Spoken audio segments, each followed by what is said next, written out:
भारतीय मानसून की उत्पत्ति के सिद्धांत। मानसून की उत्पत्ति से संबंधित चार प्रमुख सिद्धांत दिए गए हैं। पहला, तापी सिद्धांत। दूसरा, विषुवती पछुआ पवन सिद्धांत। तीसरा, जेट स्ट्रीम सिद्धांत। चौथा, एल नीनो सिद्धांत। मानसून की उत्पत्ति का तापी सिद्धांत। इस सिद्धांत के अनुसार मानसूनी पवनों की उत्पत्ति का मुख्य कारण तापी है। ग्रीष्म ऋतु में सूर्य की किरणों उत्तरी गोलार्ध में लंबवत पड़ती हैं। इससे यहाँ एक बृहद निम्न दाब का निर्माण होता है।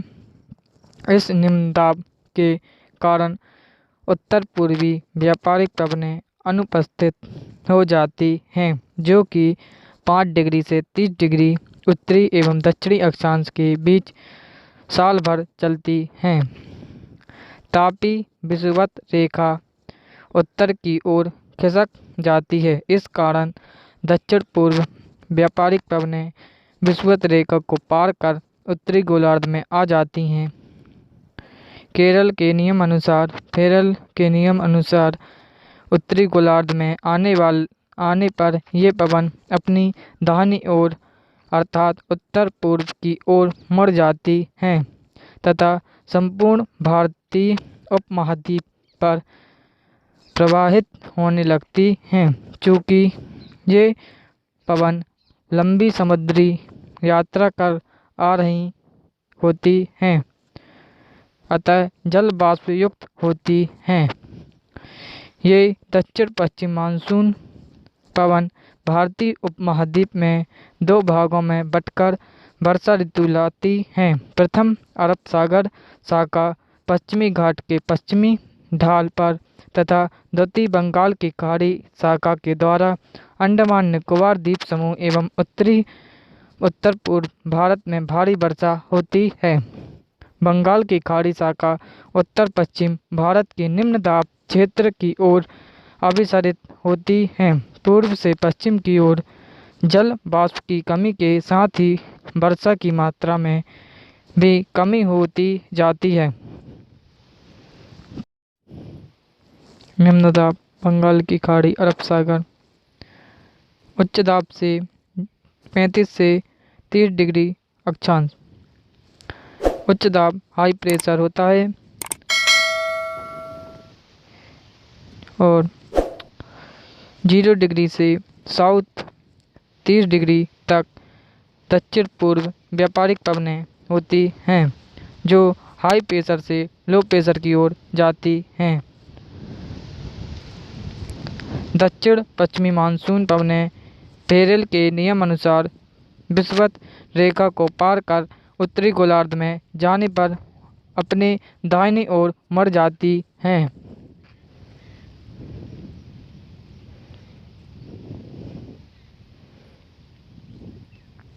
व्यापारिक पवनें 5 डिग्री से 30 डिग्री उत्तरी एवं दक्षिणी अक्षांशों के बीच चलने वाली पवनें हैं, जो 35 डिग्री उत्तरी एवं दक्षिणी अक्षांश उच्च दाब से 0 डिग्री अक्षांश निम्न दाब के बीच चलती हैं।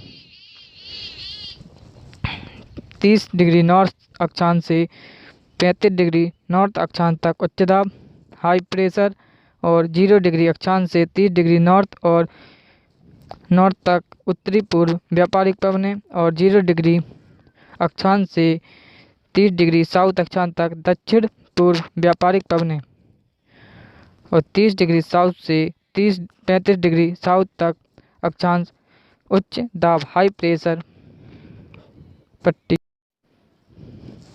शीत ऋतु में सूर्य की किरणें मकर रेखा पर सीधी पड़ती हैं। इससे भारत के उत्तर पश्चिमी भाग में अरब सागर व बंगाल की खाड़ी के तुलना में अधिक ठंड होने के कारण उच्च दाब क्षेत्र का निर्माण उत्तर पश्चिम भारत में एवं अरब सागर तथा बंगाल की खाड़ी में निम्न दाब निर्माण ठंड कम होने के कारण होता है। इस कारण मानसूनी पवनें विपरीत दिशा में हाई प्रेशर से लो प्रेशर की तरफ बहने लगती हैं। जाड़े की ऋतु में उत्तर पूर्वी व्यापारिक पवनें पुनः चलने लगती हैं। यह उत्तर पूर्वी मानसून लेकर आता है तथा बंगाल की खाड़ी में जल वाष्प ग्रहण कर तमिलनाडु के तट पर वर्षा करती है।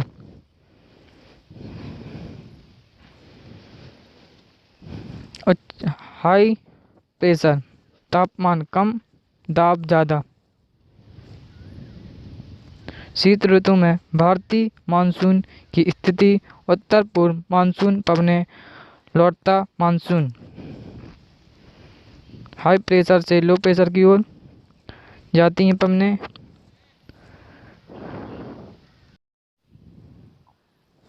दूसरा, मानसून की उत्पत्ति का विषुवतीय पछुआ पवन सिद्धांत या प्रति विषुवतीय पछुआ पवन सिद्धांत, इसका प्रतिपादन फ्लोन के द्वारा किया गया। इसके अनुसार विषुवतीय पछुआ पवन ही दक्षिण पश्चिम मानसून हवा है। इसकी उत्पत्ति अंततः उष्ण अभिसरण के कारण होती है। उत्तर पूर्व व्यापारिक पवने, विषुवत पछुआ पवने, हाई प्रेशर, 0 डिग्री अक्षांश उसके नीचे दक्षिण पूर्व व्यापारिक पवने। ITCZ उत्तर पूर्व व्यापारिक पवनों एवं दक्षिण पूर्व व्यापारिक पवन का मिलन स्थल अंतर उष्णकटिबंधीय अभिसरण क्षेत्र होता है। यहाँ दोनों पवनों के मिलने विषुवतीय पछुआ पवनों की उत्पत्ति होती है। फ्लोन ने मानसून की उत्पत्ति हेतु तापीय प्रभाव को प्रमुख माना है। ग्रीष्मकाल में तापीय विषुवत रेखा के उत्तरी खिसकान के कारण अतः उष्ण अभिसरण विषुवत रेखा के उत्तर में होता है। विषुवतीय पछुआ पवनें अपनी दिशा संशोधित कर भारतीय उपमहाद्वीप पर बने निम्न दाब की ओर प्रवाहित होती हैं।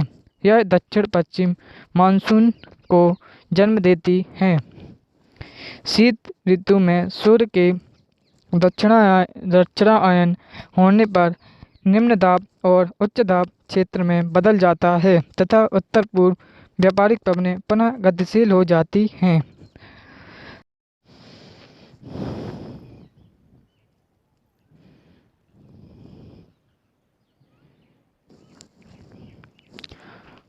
विषुवत पछुआ पवन, दक्षिण पूर्व मानसून पवन, 0 डिग्री अक्षांश के ऊपर और नीचे दक्षिण पूर्व व्यापारिक पवनें प्रति विषुवतीय पछुआ पवन सिद्धांत का चित्र द्वारा समझ सकते हैं। तीसरा, जेट स्ट्रीम सिद्धांत। इस सिद्धांत का प्रतिपादन एस्ट द्वारा किया गया है। जेट स्ट्रीम ऊपरी वायुमंडल 9 से 18 किलोमीटर के बीच अति तीव्रगामी वायु प्रवाह प्रणाली है। मध्य भाग में इसकी गति अधिकतम 340 किलोमीटर प्रति आवर होती है। ये हवाएं पृथ्वी के ऊपर एक आवरण का कार्य करती हैं जो निम्न वायुमंडल में के मौसम को प्रभावित करती हैं। भारत में आने वाले दक्षिण पश्चिम मानसून का संबंध उष्ण पूर्वी जेट स्ट्रीम से है। यह 8 डिग्री नॉर्थ से 35 डिग्री नॉर्थ अक्षांशों के मध्य चलती हैं। उत्तर पूर्वी मानसून का संबंध शीतकालीन मानसून उपोष्ण पश्चिमी पछुआ जेट स्ट्रीम से है। यह 20 डिग्री से 35 डिग्री उत्तरी एवं दक्षिणी दोनों अक्षांशों के मध्य चलती हैं। पछुआ उपोष्ण पश्चिमी जेट स्ट्रीम द्वारा उत्तर पूर्वी मानसून की उत्पत्ति। शीतकाल में उपोष्ण पश्चिमी पछुआ जेट स्ट्रीम संपूर्ण पश्चिमी तथा मध्य एशिया में पश्चिम से पूर्व दिशा में प्रवाहित होती है। तिब्बत का पठार इसके मार्ग में अवरोध का कार्य करता है एवं इसे 2 भागों में बांट देता है। एक शाखा तिब्बत के पठार के उत्तर से उसके समानांतर बहने लगती है। दूसरी दक्षिणी शाखा हिमालय के दक्षिण में पूर्व की ओर बहती है। दक्षिणी शाखा की मध्य स्थिति फरवरी में लगभग 25 डिग्री नॉर्थ अक्षांश के ऊपर होती है। इसका दबाव स्तर 200 से 300 मिली बार होता है। पश्चिमी विक्षोभ जो भारत में शीत ऋतु में आता है, इसी जेट पवन द्वारा लाया जाता है। रात के तापमान में वृद्धि इन विक्षोभों के आने का सूचक है। पश्चिमी जेट स्ट्रीम ठंडी हवा का स्तंभ होता है जो सतह पर हवाओं को धकेलता है। इससे सतह पर उच्च दाब का निर्माण होता है। भारत के उत्तर पश्चिम भाग में ये शुष्क हवाएं बंगाल की खाड़ी तुलनात्मक रूप से तापमान अधिक होने के कारण निम्न दाब क्षेत्र की ओर प्रवाहित होती हैं। इन हवाओं के द्वारा ही शीतकाल में उत्तर प्रदेश एवं बिहार में शीतलहर चलती हैं। बंगाल की खाड़ी में पहुंचने के बाद ये हवाएं अपने दाहिने मुड़ जाती हैं और मानसून का रूप ले लेती हैं। जब पवन तमिलनाडु के तट पर पहुंचती हैं तो बंगाल की खाड़ी से ग्रहण किए जल वाष्प की वर्षा तमिलनाडु में करती हैं। हाई प्रेशर या पछुआ पवनें उत्तर पूर्व मानसून उष्ण पूर्वी जेट स्ट्रीम द्वारा दक्षिण पश्चिम मानसून की उत्पत्ति। गर्मी में पश्चिमी जेट स्ट्रीम भारतीय उपमहाद्वीप पर नहीं बहती हैं। इसका खिसकाव तिब्बत के पठार के उत्तर की ओर हो जाता है। इस समय भारत के ऊपरी वायुमंडल में उष्ण पूर्वी जेट स्ट्रीम चलती हैं। उष्ण पूर्वी जेट स्ट्रीम की उत्पत्ति का कारण मध्य एशिया एवं तिब्बत के पठारी भागों के अत्यधिक गर्म होने को माना जाता है। तिब्बत के पठार से गर्म होकर ऊपर उठने वाली हवाओं में क्षोभ मंडल के मध्य भाग में घड़ी की सुई की दिशा में चक्रीय परिसंरचना प्रारंभ हो जाता है। यह ऊपर उठती वायु क्षोभ सीमा के पास दोनों अलग अलग धाराओं में बट जाती हैं। इनमें से एक विषुवत वृत्त की ओर पूर्वी जेट स्ट्रीम के रूप में चलती हैं तथा दूसरी ध्रुव की ओर पश्चिमी जेट स्ट्रीम के रूप में चलती है। पूर्वी जेट स्ट्रीम भारत की ऊपरी वायुमंडल में दक्षिण पूर्व दिशा की ओर बहती हुई अरब सागर में नीचे बैठने लगती है। इससे वहाँ बृहद उच्च दाब का निर्माण होता है। इसके विपरीत भारतीय उपमहाद्वीप के ऊपर जब ये गर्म जेट स्ट्रीम चलती हैं तो सतह की हवा को ऊपर की ओर खींच लेती हैं। यहाँ बृहद निम्न दाब का निर्माण करती हैं। इस निम्न दाब को भरने के लिए अरब सागर के उच्च भार क्षेत्र से हवाएं उत्तर पूर्व की ओर चलने लगती हैं। यही दक्षिणी पश्चिमी मानसून पवन हैं। पछुआ जेट स्ट्रीम ध्रुव की ओर। पूर्व जेट स्ट्रीम भारत की ओर अत्यधिक गर्म तिब्बत का पठार। उष्ण पूर्वी जेट स्ट्रीम लो प्रेशर अरब सागर से हाई प्रेशर। दक्षिणी पश्चिमी मानसून पवनें। उष्ण पूर्वी जेट स्ट्रीम द्वारा दक्षिण पश्चिम मानसून की उत्पत्ति। उष्ण पूर्वी जेट स्ट्रीम के कारण ही भारत में मानसून पूर्व उष्ण कटिबंधीय चक्रवात आते हैं। इससे भारी वर्षा होती है।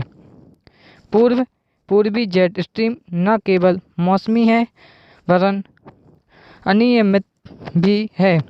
जब यह भारत के बृहद क्षेत्र के ऊपर लंबी अवधि तक चलती है तो बाढ़ की स्थिति बनती है। जब ये हवाएं कमज़ोर होती हैं तो सूखा आता है। चौथा, एल नीनो सिद्धांत। लगभग 3 से 8 वर्षों के अंतराल पर महासागरों तथा वायुमंडल में एक विशिष्ट उथल पुथल होती है। इसकी शुरुआत पूर्वी प्रशांत महासागर के पेरू के तट से होती है। पेरू के तट पर हमबोल्ट या पेरू की जलधारा ठंडी जलधारा प्रवाहित होती है। यह जलधारा दक्षिण अमेरिका तट के दूरी उत्तर यह धारा दक्षिण अमेरिकी तट से दूर उत्तर की ओर प्रभावित होती है। हमबोल्ट जलधारा की विशेषता शीतल जल का गहराई से ऊपर की ओर आना है। विषुवत रेखा के पास यह दक्षिण विषुवत रेखा जलधारा के रूप में प्रशांत महासागर के आर पार पश्चिम की ओर मुड़ जाती है। एल नीनो के आने के साथ ही ठंडे पानी का गहराई से ऊपर आना बंद हो जाता है एवं ठंडे पानी का प्रतिस्थापन पश्चिम से आने वाले गर्म जल से हो जाता है। अब पेरू की ठंडी जलधारा का तापमान बढ़ जाता है। इसके गर्म जल के प्रभाव से प्रथमतः दक्षिणी विषुवती गर्म जलधारा का तापमान बढ़ जाता है। चूँकि दक्षिणी विषुवती जलधारा पूर्व से पश्चिम की ओर जाती है, अतः दक्षिणी विषुवती जलधारा पूर्व से पश्चिम की ओर जाती है, अतः संपूर्ण मध्य प्रशांत का जल गर्म हो जाता है तथा वहाँ निम्न दाब का निर्माण होता है। जब कभी इस निम्न दाब का विस्तार हिंद महासागर में पूर्वी मध्यवर्ती क्षेत्र तक होता है तो यह भारतीय मानसून की दिशा को संशोधित कर देती है। इस निम्न दाब की तुलना में भारतीय उपमहाद्वीप के स्थलीय भाग पर बना निम्न दाब ग्रीष्म ऋतु में तुलनात्मक रूप से कम होता है, अतः अरब सागर के उच्च दाब क्षेत्र से हवाओं का प्रवाह दक्षिण पूर्वी हिंद महासागर की ओर होने लगता है। इससे भारतीय उपमहाद्वीप में सूखे की स्थिति बनती है। इसके विपरीत जब एल नीनो धारा का प्रभाव मध्यवर्ती प्रशांत तक सीमित रहता है तो दक्षिण पश्चिम मानसून पवनें का निर्माण बाधित नहीं होता तथा भारत में भरपूर वर्षा होती है। वर्ल्ड मैप यूरेशिया अफ्रीका कमजोर निम्न दाब भारत का, उच्च दाब अरब सागर की ओर, निम्न दाब ऑस्ट्रेलिया के ऊपर की ओर, उच्च के से निम्न की ओर पवनें चलती हैं। हाई प्रेशर से लो प्रेशर की ओर हमबोल्ट जलधारा ठंडी जलधारा है। दक्षिण विषुवती जलधारा गर्म जलधारा है। अरब सागर उच्च दाब क्षेत्र से आर्द्र हवाएं भारत की ओर न जाकर कारण कमजोर निम्न दाब पूर्वी हिंद महासागर की ओर प्रवाहित होती हैं। जो अरब सागर उच्च दाब क्षेत्र से आर्द्र हवाएं भारत की ओर न जाकर पूर्वी हिंद महासागर की ओर प्रवाहित होती हैं। भारतीय मानसून पर एल नीनो प्रभाव को चित्र द्वारा दर्शाया गया है।